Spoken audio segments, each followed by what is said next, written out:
the gain at the breakaway point of the root locus of a unity feedback system with the open loop transfer function g of s equal to ks divided by s minus 1 s minus 4 is.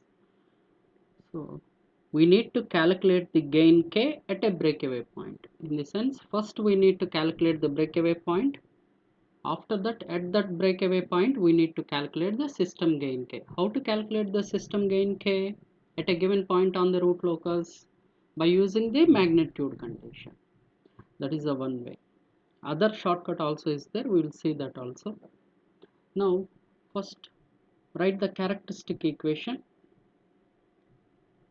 Characteristic equation 1 plus g of s h of s equal to 0, 1 plus ks divided by s minus 1 into s minus 4 equal to 0.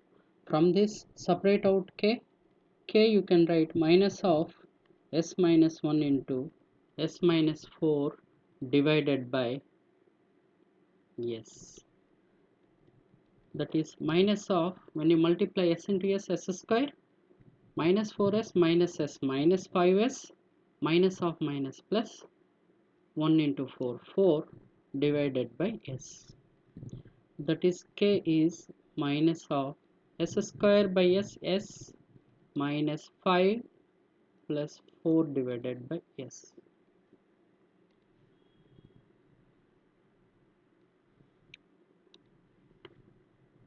To calculate the breakaway or break-in points, what we need to do?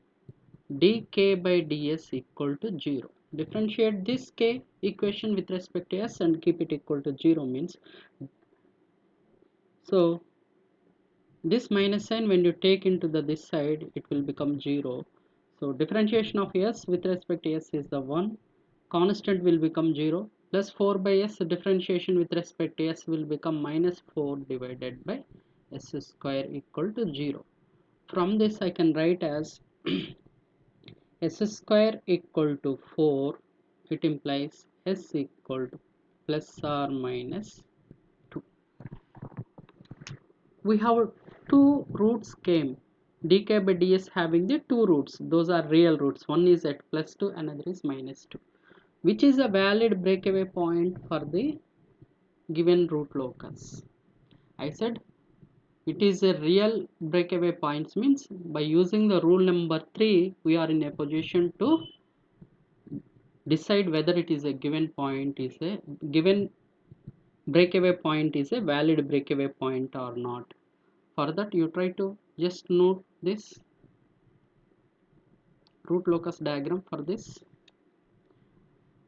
loop transfer function has two finite poles, one finite 0. So locate the poles and zeros.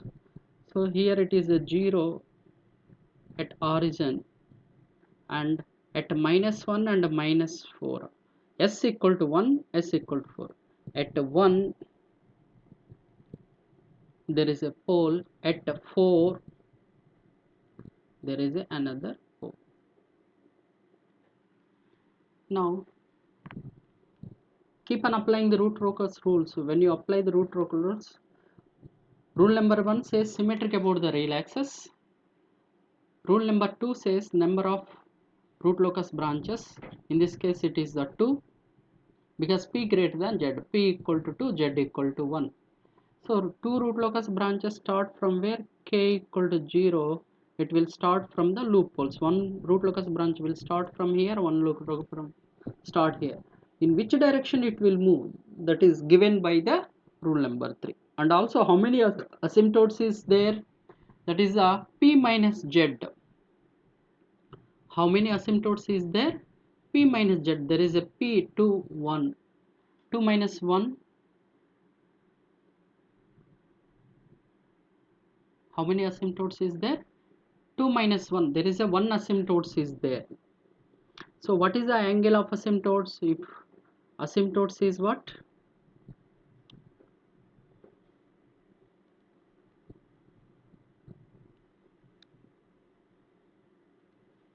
here n equal to 2 P equal to 2, Z equal to 1, N equal to 2, P minus Z is the asymptotes, is a 2 minus 1 is the 1 asymptotes. If 1 asymptotes, angle of asymptotes is 180 degrees. So where is asymptote? This is the 180 degrees line.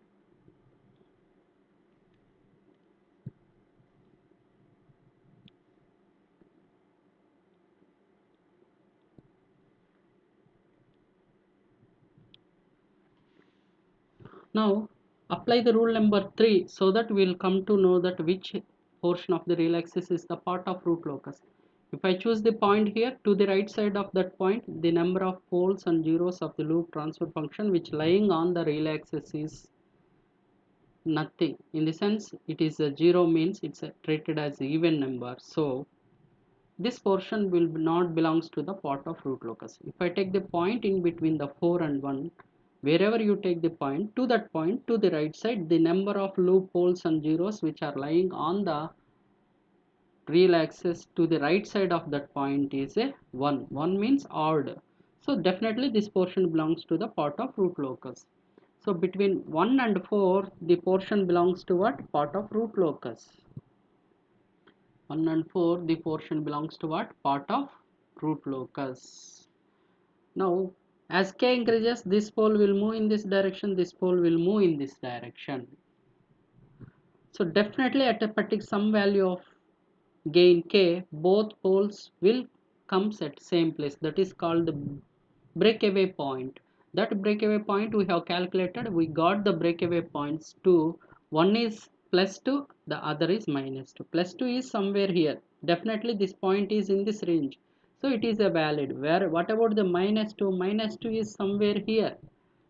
So this is not the part of root locus, right? Or part of the root locus. Yes, you can check it. So if you come to this again between 1 and 0, 1 and 0, if you take the portion, this portion will not belongs to the part of root locus. But again if you come here between 0 and minus 2, sorry, 0 and up to infinity, wherever you take the portion, to the point to the right side, the number of poles and zeros are odd. That means this entire negative real axis belongs to the part of root locus. So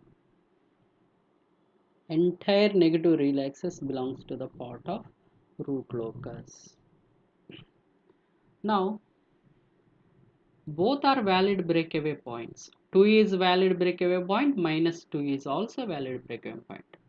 Now how many asymptotes is there? One asymptotes, that is at minus 180 degrees or plus 180 degrees. Both are same. Now after these two branches breaking away at this point, it has to leave the breakaway point at what angle? We have seen that formula for that, plus or minus 180 degrees divided by n. In the sense here in this case plus or minus 180 degrees by 2, in the sense plus or minus 90 degrees it has to leave the breakaway point. So with plus or minus 90 degrees one branch will leave, the other branch with minus 90 it will leave. After leaving this breakaway point, to guide this branches, is there any asymptotes? No, only one asymptote is there at 180 degrees and all. So to guide these two branches there is no asymptotes, and only two branches are approaching or leaving the breakaway point. Definitely the path taken by these things is circle. That means this branch will move like this fashion, this branch will move like this fashion. So as k increases, this branch will move like this branch will move like this. At 2, again these two branches will approach the real axis and again break in, and after that one branch will move towards the finite infinity which is locating at origin. The other branch will move towards the infinity where the infinite zero is present. Because for an ideal transfer function, The number of poles and zeros are equal, including the poles and zeros which are lying at infinity. Here there is a two finite poles, here there is only one finite zero. In the sense, there must be a one infinite zero. That infinite zero is lying on this asymptote. This asymptote is at 180 degrees. So along with this, one branch will move and terminate as k tending to infinity at that infinite zero. The other branch will move to the finite zero which is locating at origin. So this forms takes the circle. This circle you also you can able to also find out the center and radius. See, this breakaway point 2, this breakaway point 2. Total 2 plus 4.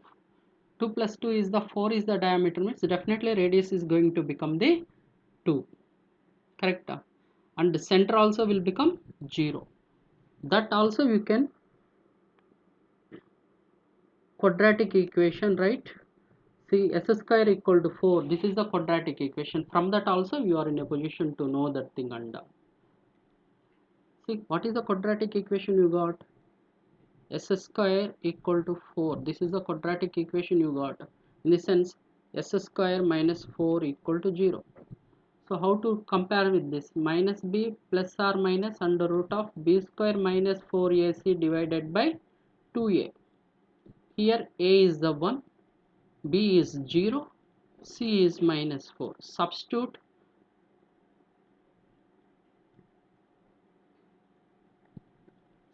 center. Center is minus b by 2a comma 0. B is 0. 0 by anything is 0. So center will become 0. What is the radius? Radius is under root of b square minus 4ac divided by 2a. Under root of b already 0 minus 4, a is 1 and c is the minus 4 divided by 2 into 1. So minus of minus plus, 4 into 4 under root 4, 4 divided by 2 is 2, radius is 2. So center you got it 0 comma 0 origin and radius is 2. That is what we have seen already. See that center is the 0 0. Radius is what? 2. So this complex path taken by the root locus after breaking away is a circle because two branches are approaching, and these branches after breaking away, to guide this complex path branches there is no asymptotes. That's the reason this will take the circle path. Now in the question what they have asked, they have asked at a breakaway point what is the system gain k. Look at here,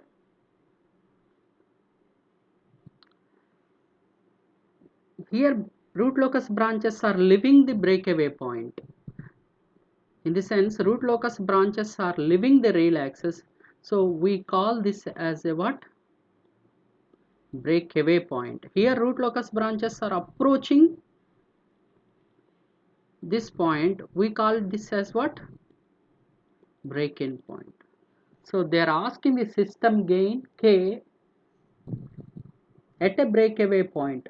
System gain k at a breakaway point. Might means we need to calculate the gain k at a 2, not at a minus 2.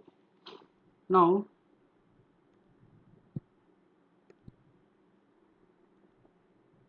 breakaway point is 2 and break-in point is minus 2. At a breakaway point we need to calculate the gain k. How to calculate? We have seen by using the magnitude condition. You can know what is the magnitude condition. Magnitude condition, g of s h of s at a point on the root locus has to satisfy this. Now what is the g of s h of s is given in the problem? G of s h of s is given in this problem is ks divided by s minus 1 into s minus 4. So ks divided by s minus 1 into s minus 4 has to satisfy 1. Where at breakaway point s is equal to 2. Now substitute s equal to 2 and solve this to get the k value. So k into 2 divided by 2 minus 1 into 2 minus 4 modulus equal to 1.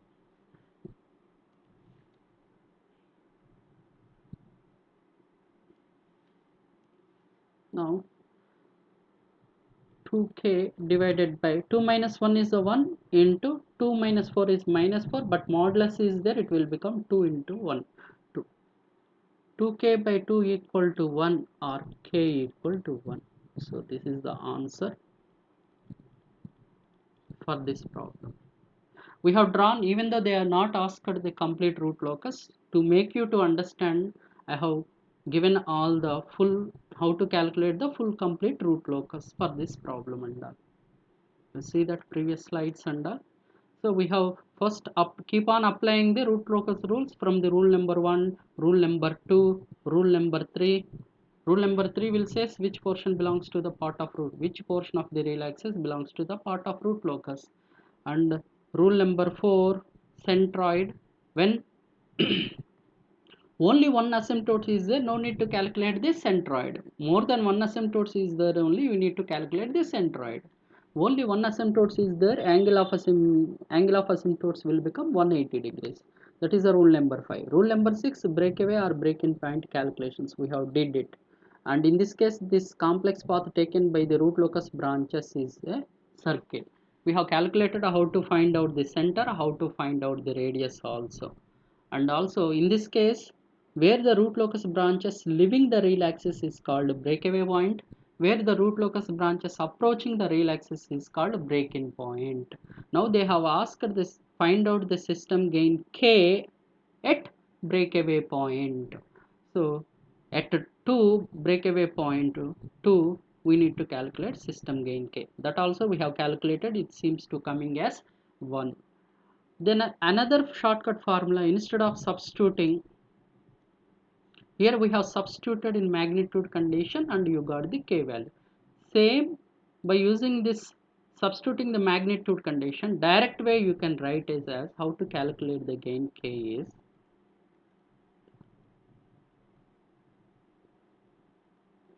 product of vector lengths of poles divided by product of vector lengths of zeros.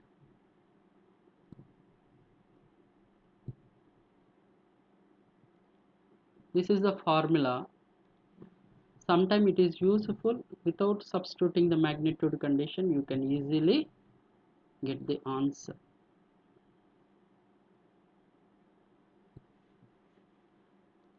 Note, if no zero is present in the loop transfer function, if no zero is present in the loop transfer function, this product of vector lengths of zeros will become, that is denominator will become, you have to substitute 1. So this is a shortcut formula, we can use it to calculate the system gain k at the breakaway point in this case. See that? Now you are using this shortcut formula to calculate that system gain k at a breakaway point. What we have, loop transfer function. Loop transfer function has 1 0 at origin, 1 pole at plus 1, 1 pole at plus 1, other pole is at 4, and we got the breakaway point is at what? 2. Here we need to calculate, here this is the k equal to 0. Here we need to calculate the magnitude. So how to calculate is, now from this point you join all these poles and zeros of the loop transfer function. If I join all the poles and zeros of the loop transfer function, This is the one vector.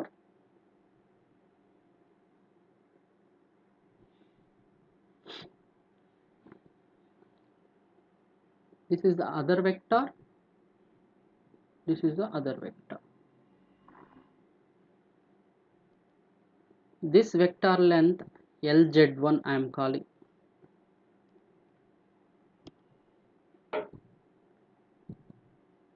LZ1. This vector length I am calling LP1. This vector length I am calling LP2. Now, what is the formula we have written? Product of vector lengths of the poles, that is LP1, LP2 divided by product of vector lengths of zeros, LZ1. Now, LP1 is from 2 to 1 vector length. 2 minus 1 is the 1 multiplied by LP2 from 2 to 4. 2, 4 minus 2 is the 2 divided by LZ1, 0 to 2. 2 minus 0 is the 2. So answer is 1. So this shortcut sometimes useful without solving difficulties. Some bits easily we can solve by using this formula. So the next. So sometimes poles may be breakaway point may not come into the real axis. In this case, how to calculate these things and all we will see now. Suppose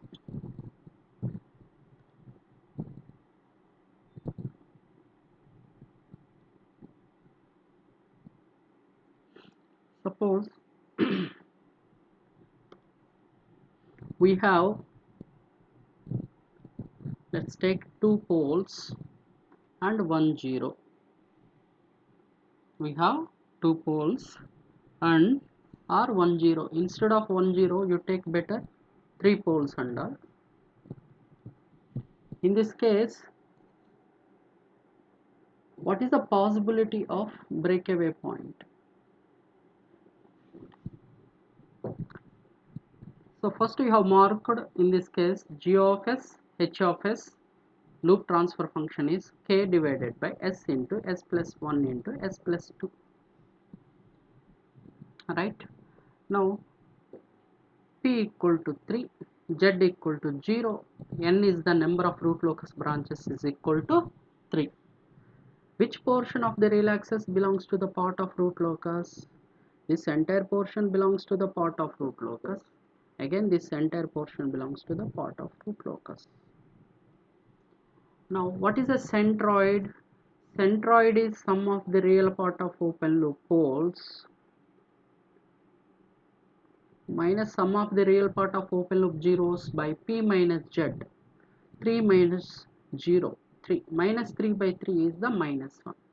So, minus 1 is the centroid. Now, what is the angle of asymptotes? Angle of asymptotes is, there are 3 asymptotes. How many asymptotes is there? Asymptotes modulus of p minus z. So modulus of 3 minus 0 is the 3 asymptotes. So definitely 3 angles. Theta 1 is the 60 degrees, theta 2 is the 180 degrees, theta 3 is the 300 degrees. So all these asymptotes which is making angle with respect to positive real axis 60, 180, 300 will meet at a point centroid is the minus 1, making the 60, 180 and 300. So one asymptote is the 60, another asymptote is the 180, the third asymptote is the 300. These are meeting at a centroid minus 1, which is the point on the real axis. Now, so asymptotes lines with a dashed line we have to mark. Now,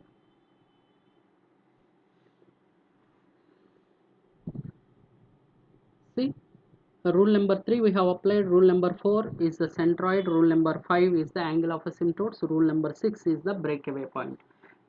to do the breakaway point, definitely by using the general predictions we come to know that between 0 and -1 there is a one breakaway point.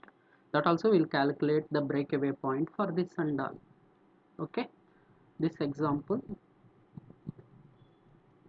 we'll continue this example also for the rule number 7, because in this case branches are going to cross the imaginary axis. The intersection of the root locus with imaginary axis is given by the rule number 7. After discussing the rule number 7, we will come back and we will complete this problem. As of now, we will see the breakaway point and we will calculate the breakaway point also. Okay. Now, so what is the breakaway point means? Write the characteristic equation 1 plus g of s h of s equal to 0, 1 plus k divided by s into s plus 1 into s plus 2 equal to 0. From this, what is the k?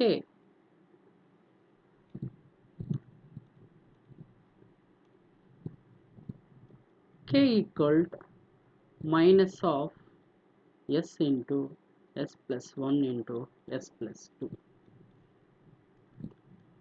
So s into s square plus 3s plus 2.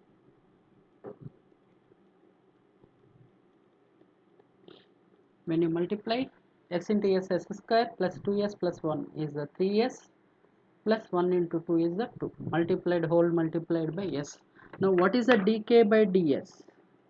Dk by ds equal to 0. Substitute 3s square plus 6s plus 2 equal to 0. From that, what is the roots? The roots are minus b plus or minus under root of b square minus 4ac divided by 2a. Substitute and find out these roots. So these roots will coming as minus 6 plus or minus under root of 6 square minus 4ac divided by 2 into 3. 2 into 3. Now what and all the roots it is coming?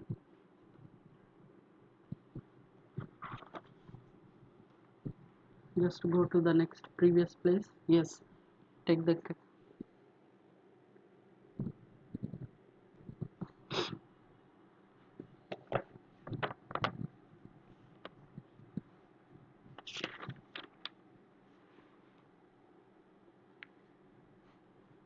next place. Yes, so these roots are coming. So minus 6 plus or minus under root of 6 square minus 4 into 3 into 2 divided by 2 into 3. So these two roots, after simplifying these things and all, we are going to get the two roots are s1 as I have calculated. I am writing the answers. So you can calculate and keep it minus 0.423. The other breakaway point it is coming as minus 1.577. So minus 0.42 minus 1.577. So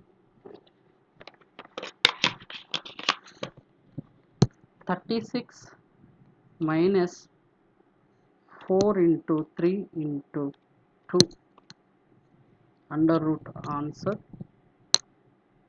Okay, 3.46. So minus 6 minus 3.46 divided by 6. Yes, minus 1.57.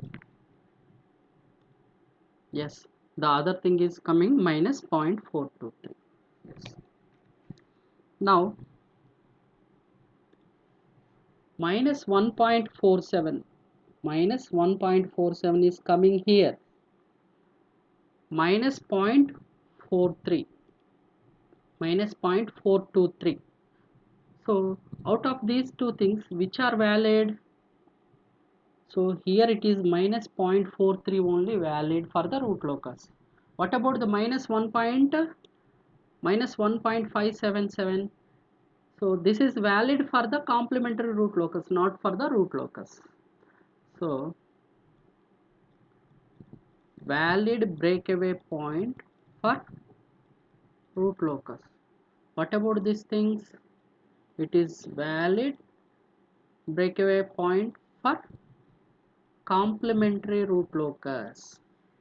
I said when you solve the dk by ds equal to 0, all the real roots of the dk by ds is 0 is valid either for the root locus or complementary root locus. How to check which root breakaway point is valid for the root locus? By observing the rule number 3, that means which portion of the real axis is the part of the root locus.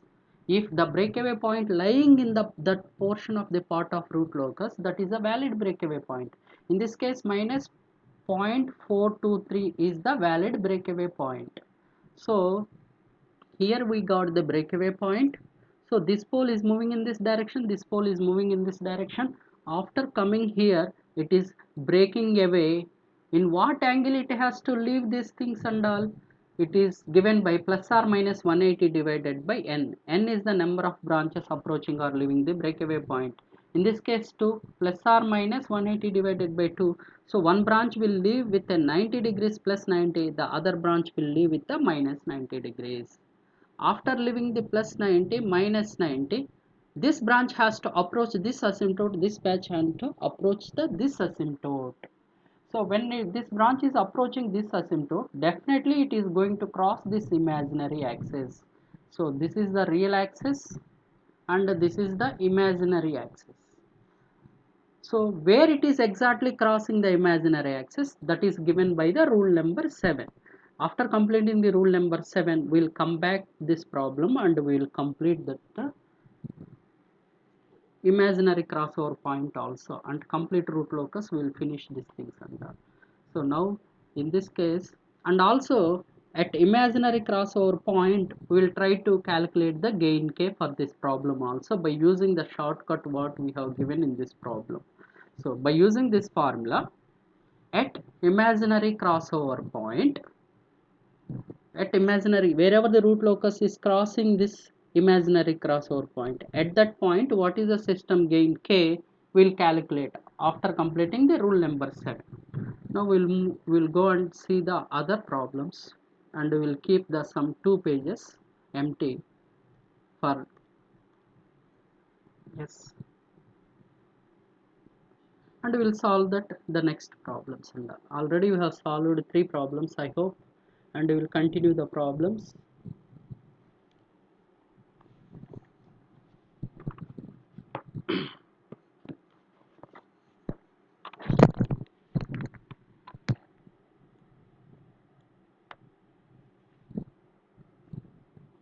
Yes, what it says, the rule number, this question number 4.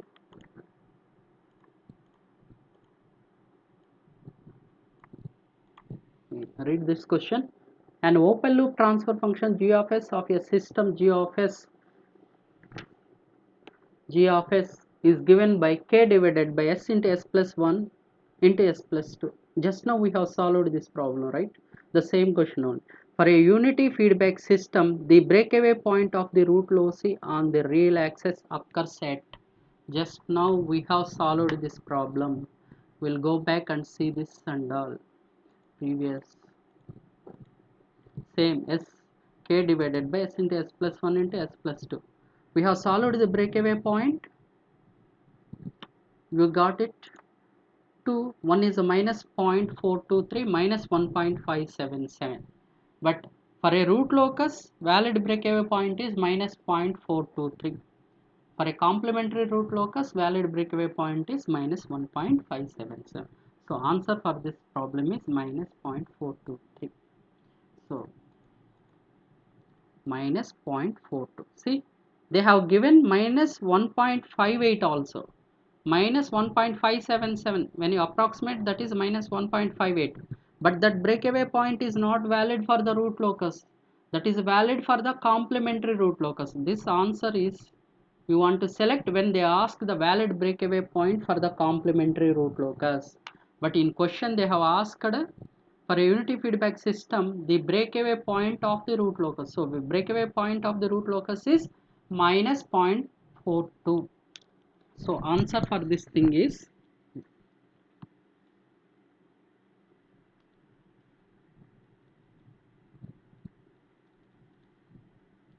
answer A. Is it clear? Yes. So now we'll move to the next.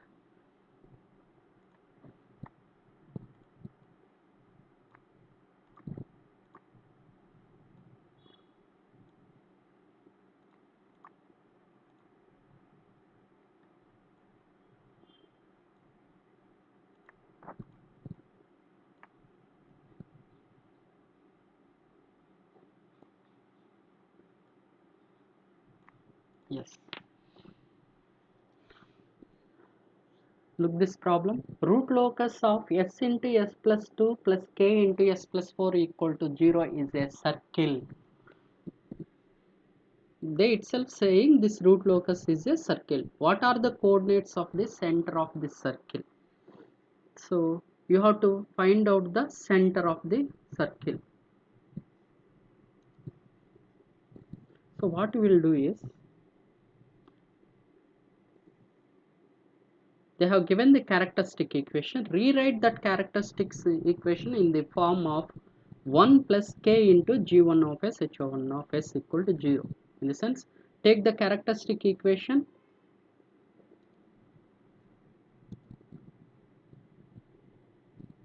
that is s into s plus 2 plus k into s plus 4 equal to 0. You rearrange these things and all, k into s plus 4 divided by s into s plus 2 equal to 0.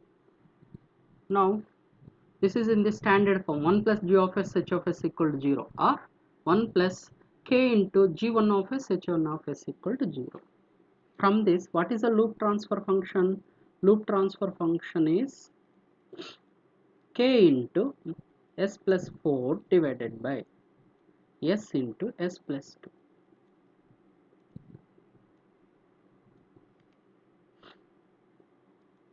Now what we need? We need what? Coordinates of the center of this circle. That means first find out the dk by ds. Better you write from this itself what is a k. K is equal to minus of s into s plus 2 divided by s plus 4.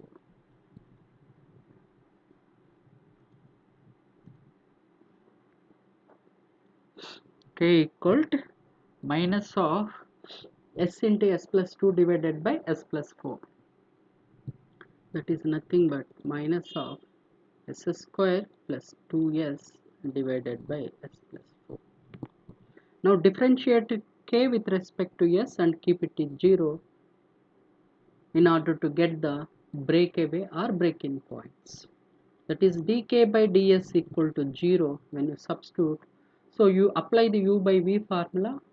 This minus sign, when you take this side, automatically 0 into minus is 0. So no need to take this minus and differentiate the remaining thing with respect to the s by applying the u by v formula. So for that, what is that? V into derivative of u minus u into derivative of v into derivative of u minus u into derivative of v divided by v square. But dk by ds is this, that equal to 0 when you keep it this equal to 0. From this you try to simplify these things and all. So what you got is what? S plus 4 into 2s plus 2 minus s square plus 2s into 1 divided by s plus 4 whole square equal to 0. Now simplify those things and all. So what you will get is 2s square, I am multiplying in the numerator term. S plus 4 into 2s plus 2, when you multiply 2s square plus 2s plus 8s plus 8 will come. Minus of s square plus 2 is there, so minus s square minus 2s will be there. So equal to 0. Again we can cancel out 2s 2s. So 2s square minus s square is the s square plus 8s plus 8 equal to 0.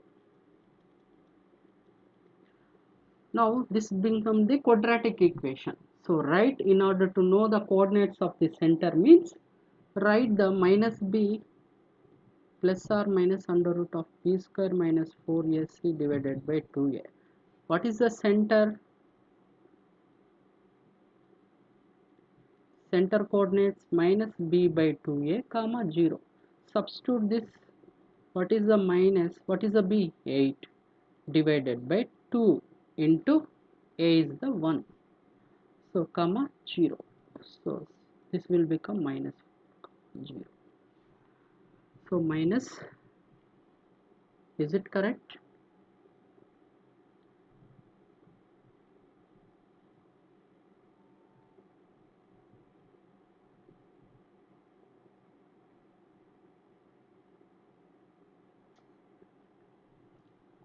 What is the given options? Yes, answer is C, minus 4 comma 0. So answer for this is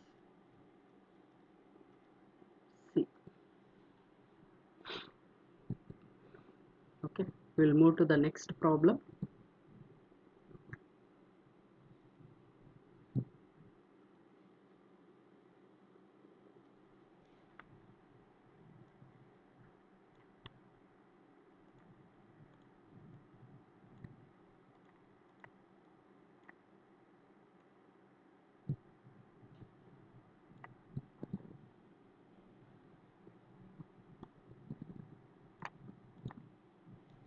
Okay, the root locus diagram of a closed loop system is shown in the figure. The system is over damped. For what value of k the system is over damped, they are asking. See, please observe this root locus. Root locus having 1 0 at minus 3 and 2 poles at minus 1 and minus 2, and between minus and minus 2 the portion is belongs to the real axis is the part of root locus, and again from minus 3 up to infinity entire real axis becomes part of root locus. It is satisfying the rule number 3 for the root locus. That means this is the root locus diagram. Now at k equal to 0, two branches will start from the open loop poles. As k tending to infinity, one branch will terminate at finite 0, the other branch will terminate at infinity along with the asymptote which is at 180 degrees. And after this breakaway, the complex path taken by the root locus is a circle. Now what we required is at what range of k the system is over damped. What range of k the system is over damped. Now when you did the time domain analysis of the second order system, we have seen the nature of the second order system is dependent by the roots of the characteristic equation.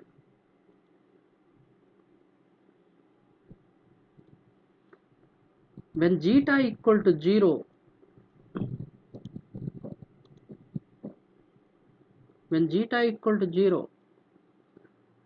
what is the roots are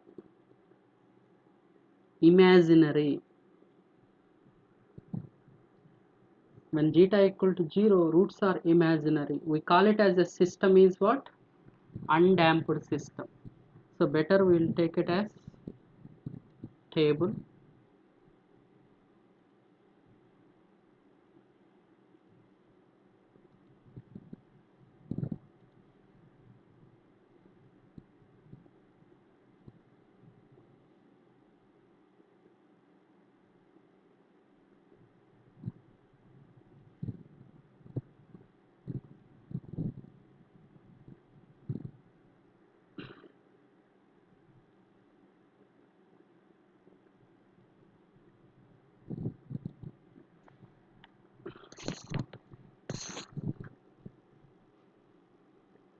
zeta nature. When zeta equal to 0, nature of the roots system becomes, when zeta equal to 0, roots are imaginary. System becomes what? Undamped. This all we have seen in the time domain analysis of this second order system. When zeta is in between 0 is less than zeta is less than 1, roots are complex conjugate.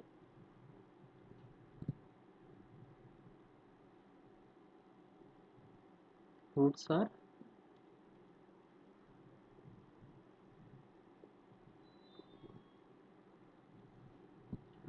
and nature of the system is underdamped.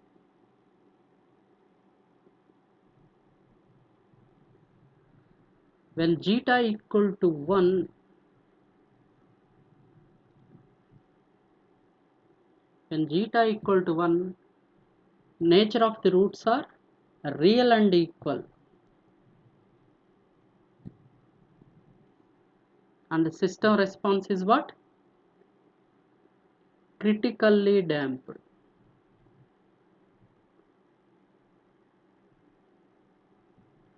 When zeta is greater than 1, nature of the roots are real and unequal.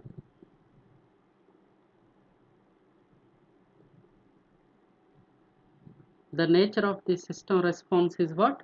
Overdamped. Now, observe from this figure, when k equal to 0 until k equal to 1, these two branches are moving. Total this system has two finite poles, one infinite 0 and one infinite 0, one finite 0, but two finite poles. That means two root locus branches starts at k equal 0 from the open loop poles. This pole will move in this direction, this pole will move in this direction. As k becomes 1, these two poles will break away at this point and one branch will move in this direction, other branch will move in this direction. Until k equal to 0 to 1, the system order is 2, correct? Because p greater than z. So order of the system is 2. Two closed loop poles. This pole, one pole is moving in this direction, one pole is moving in this direction. Both are real axis, on the real axis, real and unequal. Until k equal to 0 to 1, nature of the roots is real and unequal. In the sense, the nature of the system response is overdamped. So between 0 to 1, system response is overdamped. From k equal to 1 to k equal to 5, nature of the roots are complex conjugate. So system response is underdamped. At k equal to 1 and at k equal to 5, both roots are same, in the sense break in and break away. Here break away, here it is break in the sense at k equal to 1 and 5, roots are real and equal. So system response is critically damped. Again for k greater than 5, one pole is moving towards this finite 0, the other pole is moving towards this infinite 0 on the negative real axis. So again, nature of the roots are real and unequal, the system response is overdamped. So for k equal to 0 to 1, in between it is a overdamped. For k greater than 5, it is a overdamped. So answer for this option is between 0 to 1 or k greater than 5. So answer D is the correct.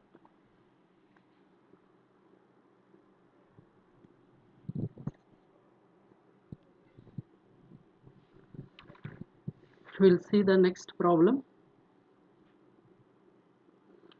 So before going to the next problems, we'll complete these two remaining rules and we'll take it the problems and all. What and all the remaining rules? So we have already so many 6 rules we have seen. The rule number says, one says symmetric about the real axis. Rule number 2 says how many root locus branches or separate root locus available. It is the n, that is the order of the system, that is equal to p if p greater than z, or equal to z if z greater than p, where p is the finite poles, z is the finite zeros of the loop transfer function, and number of asymptotes is modulus of p minus z. So this is all about the rule number 2. What about the rule number 3 says? Rule number 3 says which portion of the real axis is part of the root locus. Entire real axis is either part of root locus or complementary root locus. Which portion belongs to the part of root locus, that is given by the rule number 3. And root locus branches will start in rule number 2 itself. We have said root locus branches will start from the finite poles of the loop transfer function at k equal to 0, and these branches will terminate at loop zeros as k tending to plus infinity. Rule number 4 says how many asymptotes are there and what is the centroid. All the asymptotes meet at a common point on the real axis. That point is the centroid. How to calculate this centroid? Sum of the real part of the loop poles minus sum of the real part of the loop zeros divided by p minus z. This is the rule number 4. Rule number 5 says angle of asymptotes. This angle of asymptotes is 2q plus 1 into 180 divided by p minus z modulus. Q ranging from 0 to 1 until modulus of p minus z minus 1. This will give the rule number 5 about the angle of asymptotes. What about the rule number 6? Rule number 6 is the breakaway point or break-in points. What are the breakaway or break-in points? These are the points where the multiple roots of the characteristic equation occurs. At breakaway or break-in point, the value of k either can be maximum or minimum. This point you can justify by seeing this also. See here in this figure, here k equal to 0, as branches moving, here k becomes 1. After that, in this one branch is moving, another branch is moving, here k is more than 1. Again here k is 5. If you notice on the real axis, k equal to 0, on the real axis at a breakaway point only k is the maximum. Correct? That's the reason at a breakaway point system gain k can be maximum or minima. We have given this statement. In the sense, that's the reason. In this real axis at breakaway point only k is the maximum. Come to here. Here k is the 5. Again breaking away, breaking. After still k increases more than 5, one branch is moving in this direction, other branch is moving in this direction. At means in the real axis, here it is k is greater than 5, here k is greater than 5. At break-in point, k is the minimum here. That's the reason at a breakaway or break-in point, we can say that system gain can be either maximum or minima. That point we have given that when you discuss about the rule number 6 talking about the breakaway point or break-in point. Next, again we have seen the breakaway or break-in point. How to calculate? Simply dk by ds equals 0. Roots of the dk by ds 0 will give the breakaway or break-in points. How to check whether this breakaway or break-in points are valid? If the breakaway points are real, simply observing the rule number 3, that is which portion of the real axis is the part of root locus. If breakaway point lies on that portion, we can say the valid. Otherwise it is not valid. Definitely all the breakaway points can valid either the root locus or complementary root locus. If breakaway point comes to the complex conjugate, then you have to use the angle condition to check whether it is valid or not. If angle condition satisfies the plus or minus odd multiples of 180, then this is a valid breakaway point for the root locus. If breakaway point is plus or minus 180 even multiples, then that breakaway point is valid for complementary root locus. This is all about the 6 rules so far we have discussed. Still 2 more rules is there pending. That rules now we are going to see, no wonder. Now the next rule is rule number 7. We have seen the previous slide. We have seen the previous some problem. Look at one problem we have taken. Yes, correct. See, in this problem, loop transfer function g of s h of s is k divided by s into s plus 1 into s plus 2. As k increases, this pole is moving in this direction, this pole is moving in this direction. These are breaking away at minus 0.42. After breaking away, one pole means one branch is moving towards this asymptotes, one other branch is moving towards this asymptotes. When these branches are moving towards these asymptotes, definitely this root locus branch is going to cross the imaginary axis. Exactly where it is crossing, that point we are going to calculate now by using the rule number 7.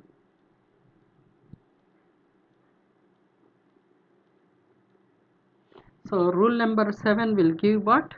Imaginary axis crossover. Intersection of the root locus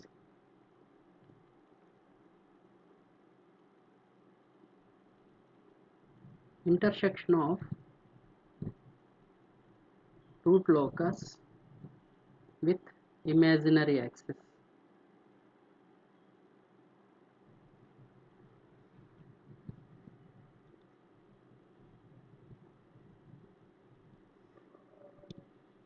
So to calculate the intersection of root locus with imaginary axis means we have to calculate this by using the Roux-Thérèse special case 2. In the Roux-Thérèse special case 2, when entire row elements becomes 0, we will write the auxiliary equation for the just above the row of entire row becomes 0. So that auxiliary equations, we will substitute the k marginal value and solve this auxiliary equation. That roots of that auxiliary equation will give the intersection of the root locus with imaginary axis.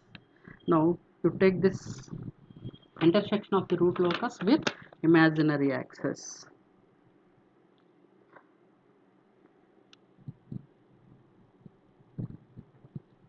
The roots of auxiliary equation, the roots of auxiliary, because auxiliary equation is a function of s, the roots of the auxiliary equation at k equal to k margin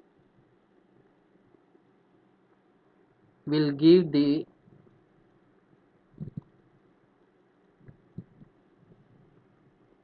intersection of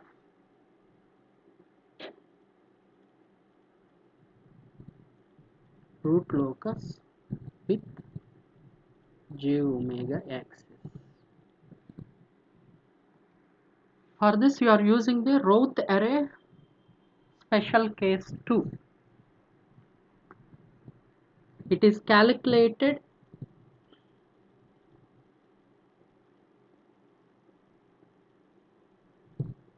by using Routh array special case 2. What is a Routh array special case 2 says? Suppose the characteristic equation has fourth order.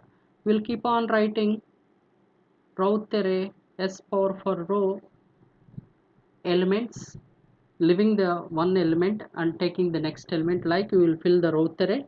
Then S power 3 row, S power 2 row, S power 1 row, S power 0. So this S power 1 row, entire row elements if becomes 0, means we will write what? Auxiliary equation for the just above this row, we will write the auxiliary equation. Now auxiliary equation for the S power 2 row. Then how to calculate the k marginal value? How to calculate the k marginal value? K marginal value can be calculated by keeping S power 1 row first element to 0. That means when you fill this row array, in this row array, except the s power 1 row first element, all are 0. In order to write the auxiliary equation, s power 1 row first element also has to be 0, right? By keeping the s power 1 row first element is 0, that is s power 1 row first element is a function of k. By solving that k, you will get the k value. That k value is called k marginal.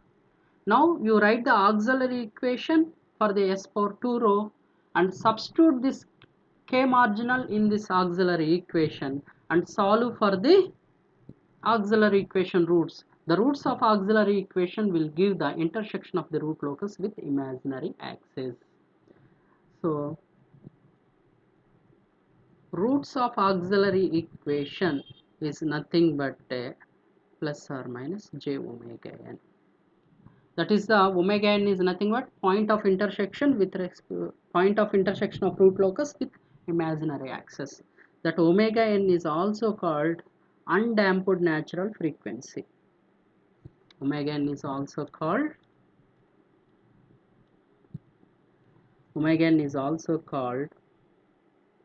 undamped natural frequency. So this way we can able to calculate the intersection of root locus with imaginary axis. Now we will go to the previous problem where we have left and we will try to complete that problem and the same problem before slides we have did it, that we are going to complete now this problem. See, that means this branches after breaking away, it has to, one branch has to approach this asymptotes, another branch has to approach along with this asymptotes. So when it is approaching this asymptotes, it is crossing the imaginary axis. That point you are going to calculate. How to calculate the imaginary axis crossover point? By using the Routh array special case 2. In that we will write the auxiliary equation. In that auxiliary equations we will substitute the k marginal value and solve for the roots of the auxiliary equation. That roots of the auxiliary equation will give the imaginary axis crossover point. Now take this loop transfer function. What is the characteristic equation? This is the characteristic equation. Go to the next slide. So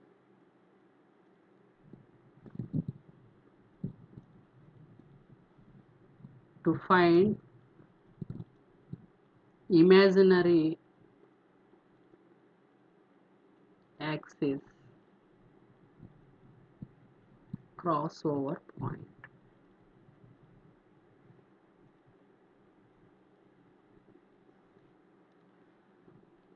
we have to take characteristic equation, right, to fill the Routh array. What is the characteristic equation? 1 plus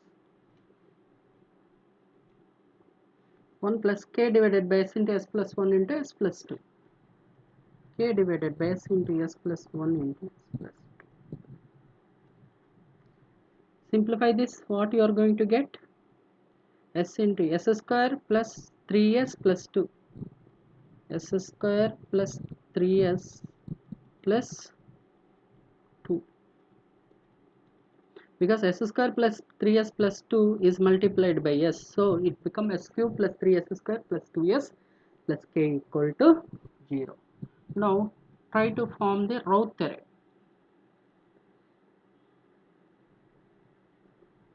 What is the highest power? S cube. Take the s cube coefficient 1, leave the next term and take the coefficient of the next term 2. That's all. After leaving this, there is nothing is remaining. Take the s power 2, whatever the left you try to fill here. 3, this is the k. Then s power 1, 3 into 2, 6 minus k divided by 3. This will become 0. S power 0 will become this into k minus 3 into 0 divided by this. This will become k. Now how to calculate the k margin? I said for k marginal, s power 1 row first element has to be 0. That means 6 minus k by 3 equal to 0. It implies k becomes k marginal will become 6. So when k equal to 6, this will become 0, this will become 0, this entire row becomes 0. We need to write what? Auxiliary equation for the, we need to write the auxiliary equation for the just above row. Now, what is the auxiliary equation? 3s square plus k. K we replace by k marginal. So 3s square plus k marginal equal to 0. What is the k marginal we got? 6 we got. 6 equal to 0. So s square plus 2 equal to 0. S equal to s square equal to minus 2. S square equal to, so minus you can write j square. So from this s equal to, you can write plus or minus j root. So what is the imaginary axis crossover point? Plus or minus j root 2 is the imaginary axis crossover point. You go back into the previous slides. So this is the what? Where the root locus will touch under root 2.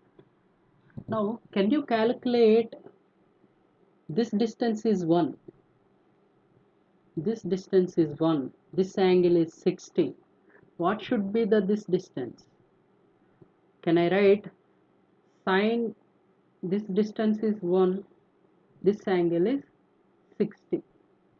If I use the cos 60, what should be the this distance? For your understanding, I am just making the points.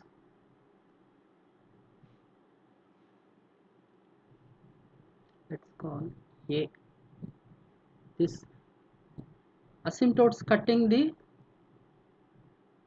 imaginary axis is point B and origin OAB. Right? Now OAB triangle,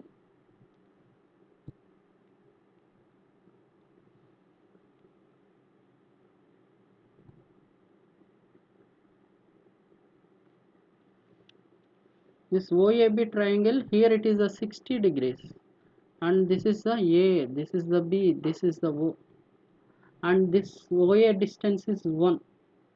So cos 60 is equal to 1 divided by AB. Correct? From that, what is the AB? 1 divided by cos 60. So 1 divided by cos 60, 1 divided by cos 60. So this will become 2. So what is the OB? OB equal to under root of OB equal to under root of AB square minus AO square. Under root of AB is the 2, 2 square is the 4 minus AO square is the 1. So OB becomes root 3. Now OB, where the asymptote is cutting at root 3. But where the imaginary root locus is crossing the imaginary axis, root 2. In the sense, this root locus branch crossing the imaginary axis at root 2 plus j root 2, and the below is mirror image, so this will become minus j root 2 plus j root 2.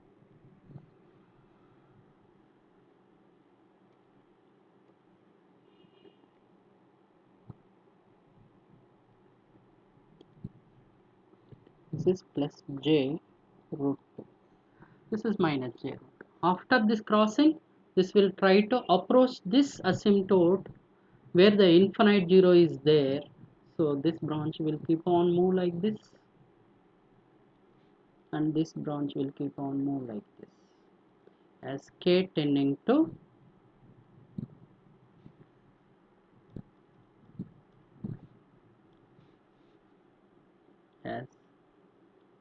tending to plus infinity as k tending to plus infinity,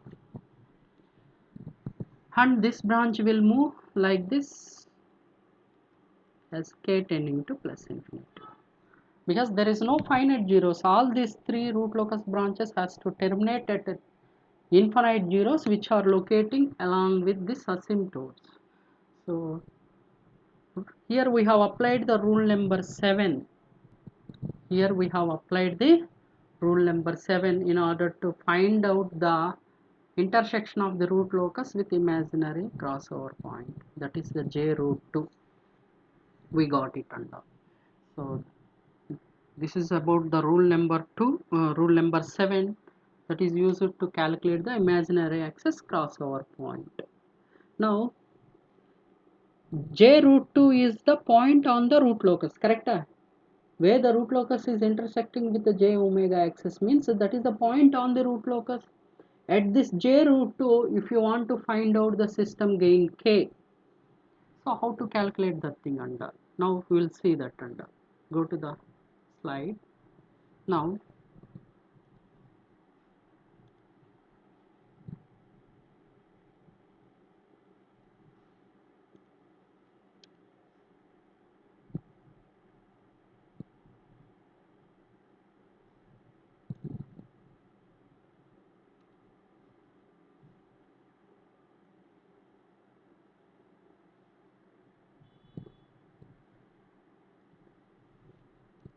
this is the real axis, this is the imaginary axis. Now s equal to 0, we got s equal to 0 minus 1 minus 2, 0 minus 1 minus 2, correct?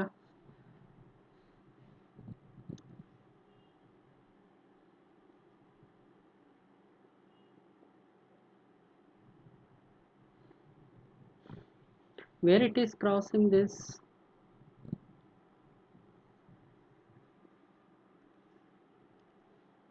minus 1, oh, sorry, minus 1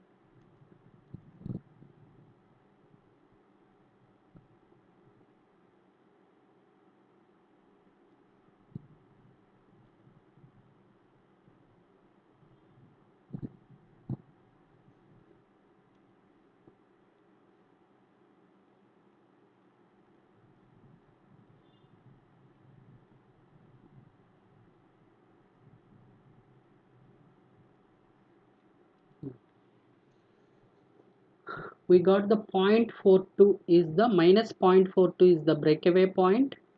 From this minus 0.2 breakaway point, one root locus branch is crossing this imaginary axis moving in this direction.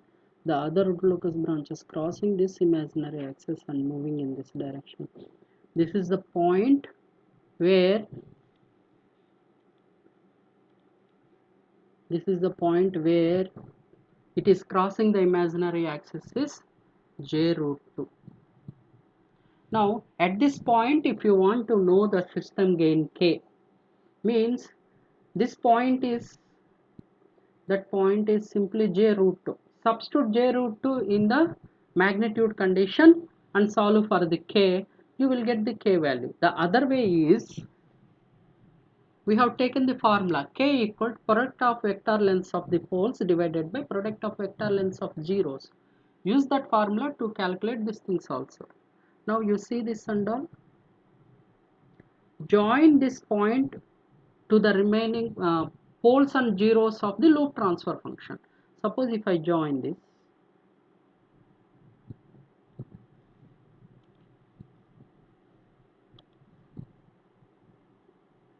one, already it is there.